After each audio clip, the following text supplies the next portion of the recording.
Hello दोस्तों, आप सभी का वाईटी टीचर्स एकेडमी में स्वागत करते हैं। दोस्तों, आज हम सीटेट मैथ का एक बहुत ही इम्पोर्टेंट टॉपिक ले रहे हैं। इससे यहाँ से हमेशा क्वेश्चन देखने को मिलता है, हमेशा देखने को मिलता है। तो इस बार भी मोस्ट प्रोबेबली है कि सिमेट्री से क्वेश्चन देखने को मिली।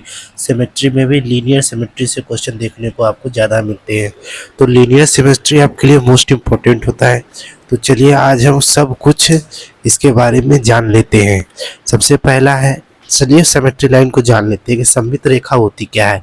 सममित रेखा यानी कि यह एक काल्पनिक रेखा होती है। क्या होती है? यह एक काल्पनिक रेखा होती है जो किसी भी आकृति को ठीक आधे से काट देती है, उसको कहते हैं सिमेट्री लाइन।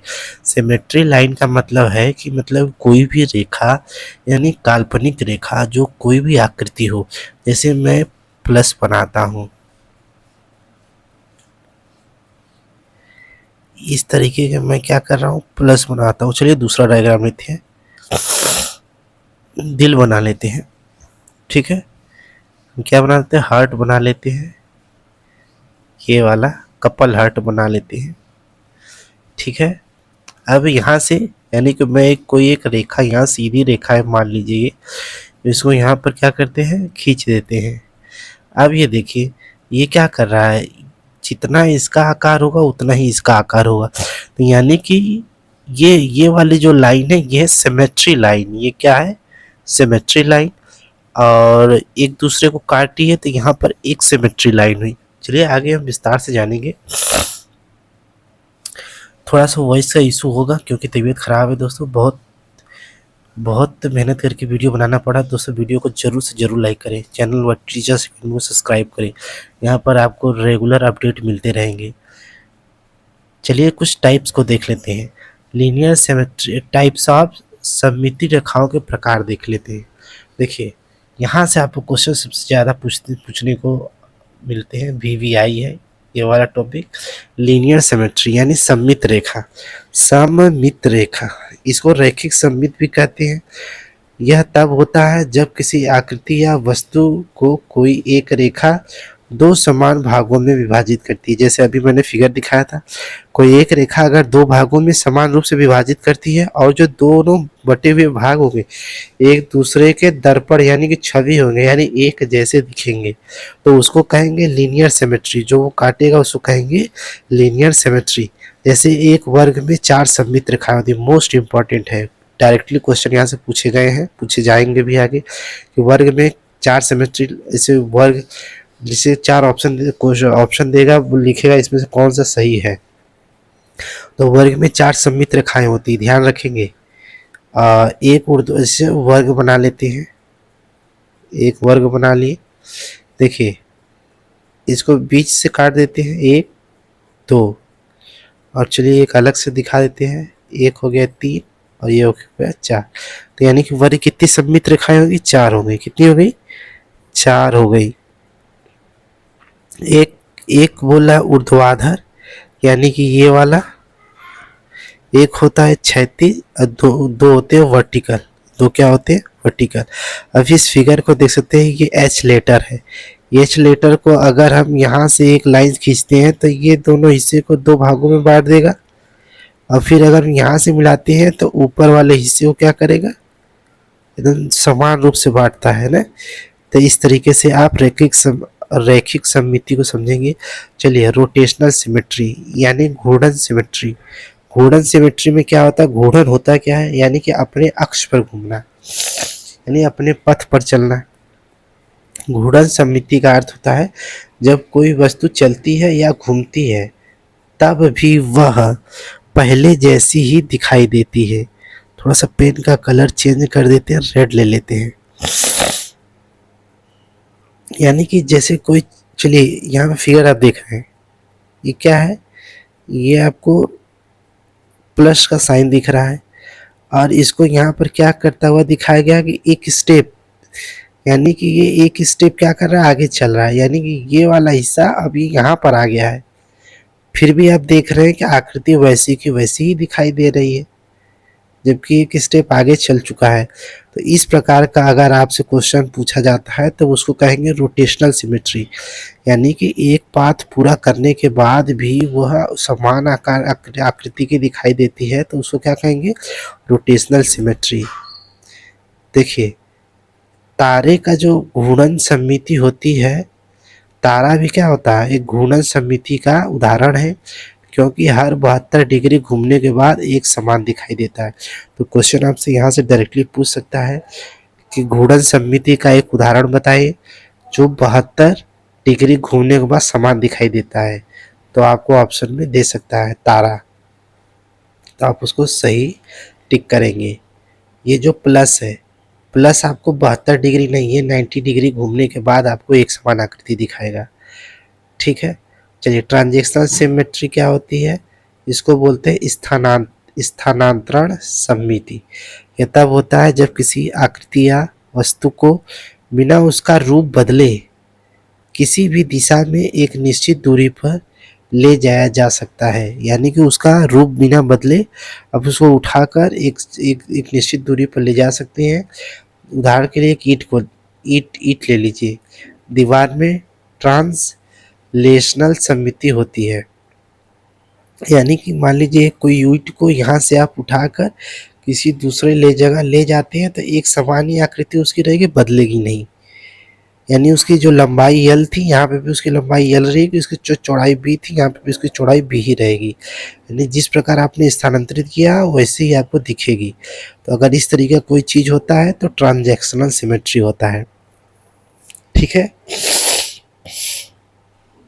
देखिए घूर्णन और स्थानांतरण में बड़ा अंतर है। वो अपने पथ पर चलता है, इसका कोई पथ नहीं होता है, इसे कहीं भी आप उठा कर ले जा सकते हैं, लेकिन वो केवल अपने पाथ पर ही होगा ऐसा। अगर आप इसमें अगर इसका पाथ बदल देंगे तो फिर आपका ये गलत होगा। यहाँ पर पाथ का कोई बात नहीं है। ठीक, रिफ्लेक्शनल सिमेट्री क्या होता है, रिफ्लेक्शन यानी परावर्तक समरूपता क्या होता है, यह तब होता है जब किसी आकृति या वस्तु को एक रेखा या एक तल पर उसके स्वरूप को बदले बिना फ्लिप किया जा सकता है। उदाहरण के लिए एक तितली का परावर्तक समरूपता होती है क्योंकि यह अपने शरीर की धुरी पर परावर्तित होने के बाद समान दिखाई देती है। एक उदाहरण है तितली का, अगर तितली को इस तरीके से अगर आप दो भागों में बांटते हैं, जो तितली का राइट साइड और उसका लेफ्ट साइड दोनों एक समान आकृति का दिखाई देगा इस तरीके से। तो अगर इस तरीके का कोई क्वेश्चन आपसे पूछता है तो उसको रिफ्लेक्शन सिमेट्री कहेंगे, लेकिन ये पूछेगा ही नहीं आपसे, तो केवल लीनियर सिमेट्री पूछेगा। तो बस जानते रहिए कि रिफ्लेक्शनल सिमेट्री क्या होता है, लीनियर क्या होता है, रोटेशनल क्या होता है। चलिए यहाँ ये वीवीआईपी है, मोस्ट इम्पॉर्टेंट है। यहाँ से डायरेक्टली आपसे क्वेश्चन पूछे जाते हैं कि पैरेललोग्राम यानी समांतर चतुर्भुज में कितनी सिमेट्री लाइन होती है, तो आप बोलेंगे 0। पैरेललोग्राम में कितनी सिमेट्री लाइन होती है, 0। चलिए पैरेललोग्राम फिगर देख लीजिए। पैरेललोग्राम यहाँ पर है, ये देखिए यह है पैरेललोग्राम। इसमें क्या होता है, इसको आप कहीं से मिलाइएगा तो ये क्या होगा, इसकी कोई सिमेट्री नहीं बनती है, इसलिए पैरेललोग्राम का कोई भी सिमेट्री लाइन नहीं होता है। ठीक, अब रोम्बस की कितनी होती हैं, तो रोम्बस की 2 होती हैं, मोस्ट इम्पॉर्टेंट है। काइट की 1 होती है, स्क्वायर की 4 होती है। वीवीआई है ये, डायरेक्टली यहाँ से आपको पूछा जाता है। इसी तरीके क्वेश्चन आपको पूछे जाएंगे। रेक्टेंगल की 2 सिमेट्री लाइन होती है, सबको पता होता है। इक्विलेटरल ट्रायंगल, ये याद रखेंगे वीवीआई कि इक्विलेटरल ट्रायंगल के कितने सिमेट्री लाइन होते हैं। इक्विलेटरल ट्रायंगल देखिए ये है, यहाँ पे फिगर में दिख रहा होगा कि एक ये वाला, एक ये वाला, एक ये वाला, कितने हो गई, 3। रेगुलर पेंटागन पंचभुज में 5, ट्रेपेजियम 0, ट्रेपेजियम देखिए ये हो गया। ठीक, अब देख लीजिए 0 होता है, रेगुलर हेक्सागन में 6 होता है, रेगुलर हेप्टागन में 7 होता है, सर्कल अगर कोई सर्कल ऐसे बना हो, अगर आपसे उसमें सिमेट्री लाइन पूछे, ये भी वीवीआई लगा दीजिए, यहाँ से क्वेश्चन पूछे गए हैं।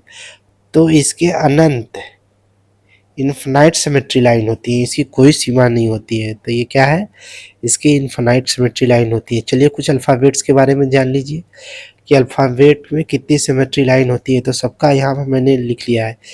ए की कितनी होती है 1, बी की 1, यहाँ पे देखिए ए का क्या है केवल 1, बी का केवल 1, सी का भी केवल 1, टी का भी 1, ई का भी 1, एफ की कोई सिमेट्री लाइन नहीं होती है, जी की कोई सिमेट्री लाइन नहीं होती, एच की देखिए 2, आई की होती है, आई की भी होती है, देखिए एक तो ये हो जाएगा 2, आई की कितनी सिमेट्री लाइन हो जाएगी 2।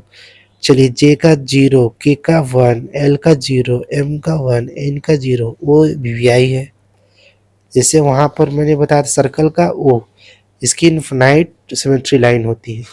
पी का 0, क्यू का 0, आर का 0, एस का 0, टी का 0, 1, यू का 1, वी का 1, डब्लू का 1, एक्स का, वाई का, जेड का, सबकी मैंने सिमेट्री लाइन लिख दी है। आपको मेहनत करने की ज़रूरत ही नहीं है, आपको केवल इस वीडियो को 2 से 3 बार देखना है। आपका यहाँ से एक नंबर गारंटीड पक्का है। यहाँ पर जहाँ पर आप इसमें 20 के अंदर अटते हैं और वहाँ पर अगर आपको एक नंबर प्राप्त हो जाता है तो कितनी बड़ी बात होती है।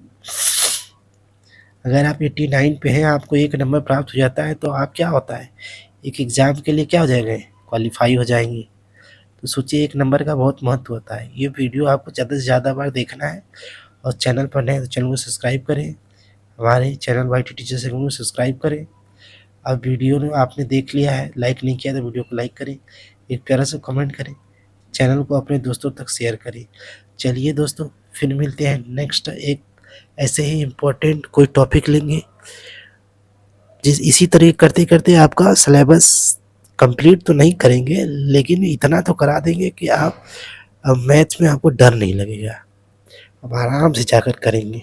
जितने भी प्रीवियस ईयर क्वेश्चन आते हैं वो सब करा देंगे और उसको बिल्कुल तरीके से। तो चलिए दोस्तों, वीडियो को यहीं पे समाप्त करते हैं, कल मिलते हैं नेक्स्ट वीडियो में। तब तक के लिए जय हिंद, जय भारत।